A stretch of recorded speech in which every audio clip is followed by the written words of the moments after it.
Hello and welcome to Coffee with Carey. Appreciate you stopping by today to see what's on the agenda. It's charisma. Thought we could talk about charisma.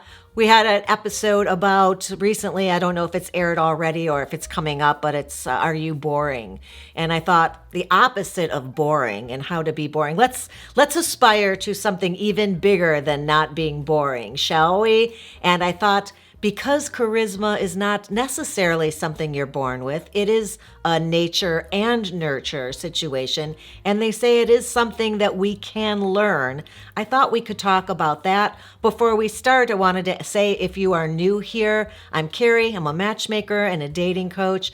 We're a little bit off the path of actual dating advice, but certainly having charisma is going to help you in attracting a partner, being a great date, and all types of ways. It's just fun to be around somebody that you're drawn to, that you're attracted to for reasons you may not even understand. Sometimes we just know somebody's got it, right?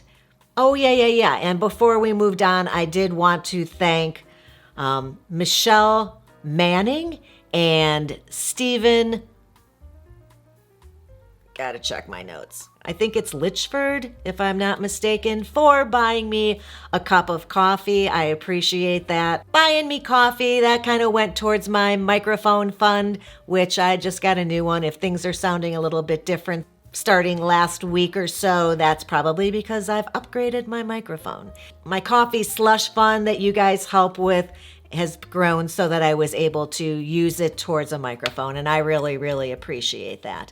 I'm not going to ask you to subscribe, but if at any point during the episode you are enjoying yourself, at that point in time, I would request that you think about subscribing. I would appreciate it. Well, let's get to what we're talking about, which is charisma. I won't do the jazz hands again.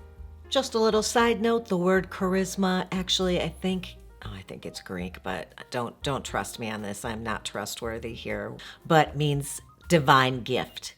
So while it is a gift to the people around you, it's not necessarily a gift that was bestowed upon you, because while it is sometimes natural for people, it is often something that can be worked at and learned, and let's talk about that. Because charisma is not a beautiful face or a hot body. It's not even being brilliant and clever or witty. It's much more than that. I think you have probably met someone in your life that just sort of lights up a room when they walk in, and you're like, I don't really know why I'm drawn to that person, but everybody in the room kind of clamors to be around that person. And if you check in later on in the evening, you'll notice that person's never just sitting by themselves, because they attract other people.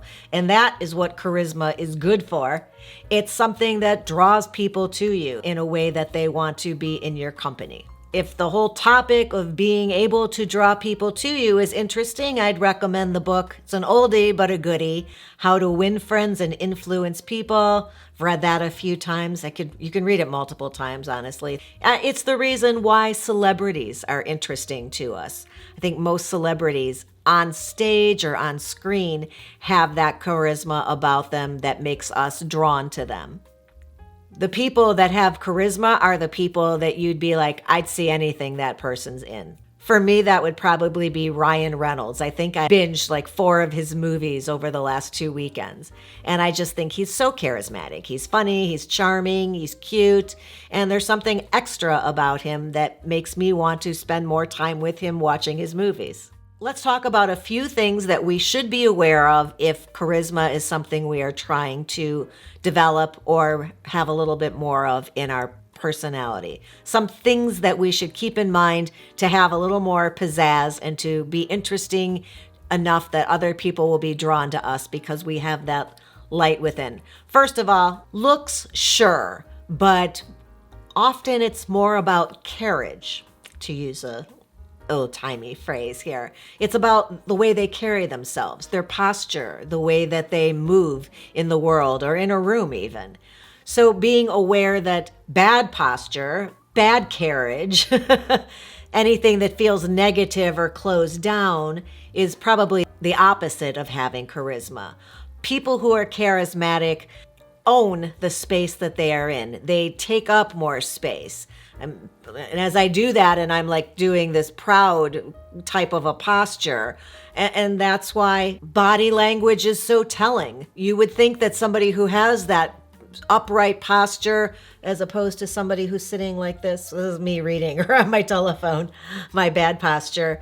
But in a social situation, I would want to bring up my carriage, open myself up to allow people in. So having a good posture with your shoulders back and your body aligned not only makes you feel better, but draws people to you. And that's something that you're going to find and notice in somebody who has charisma. Something we can work on for sure.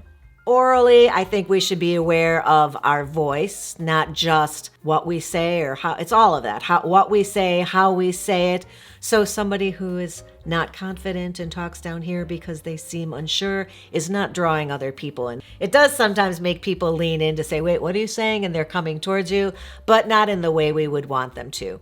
So having a voice that carries, having it in a tone that is pleasant to other people's ears. If we speak up too high and we want to lower that, we can always learn how to do that.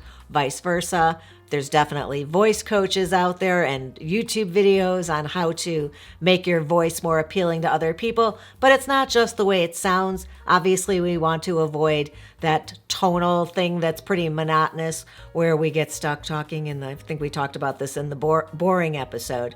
Not that the episode was boring, you know what I'm saying. You don't want to be stuck in one pitch talking just in the same place. Every story that you tell or the cadence of what you're saying is very stuck in one place. You want to have a little bit of emphasis, and that leads me to storytelling. People who have charisma are very often good storytellers. What episode was I doing before? I think I had 3 stories. I bored the heck out of you guys probably, but I was sharing all these stories from my life. But being able to share stories that have a good track record, that people have enjoyed in the past, that you know by heart and know that you get a great reaction, that's awesome. Having a vocabulary that's growing or a little bit bigger is always a way to be more entertaining and be more engaging for other people. So constantly working on a vocabulary. They say that people who have charisma are very likely to use metaphors and analogies and share anecdotes when they're talking to other people. So those are some things to think about as well that would make us more entertaining to other people and draw them to us. The other part of that is being more animated, using both your body and your voice together to be a more animated person as you're telling stories. You ever see people who use their hands or their body, or they act things out as they're telling a story? And then the final note about this would be that people who have charisma are very likely making great eye contact.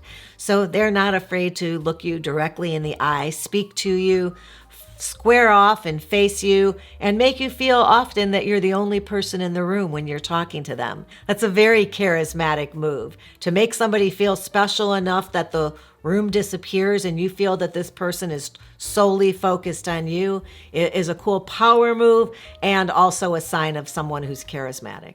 And then finally, beyond this openness and drawing people in, there's also a level of confidence, for sure, and a level of competency. When people have charisma, we tend to believe that they know what they're talking about. So it's a good idea if we're trying to become more charismatic to know what we're talking about.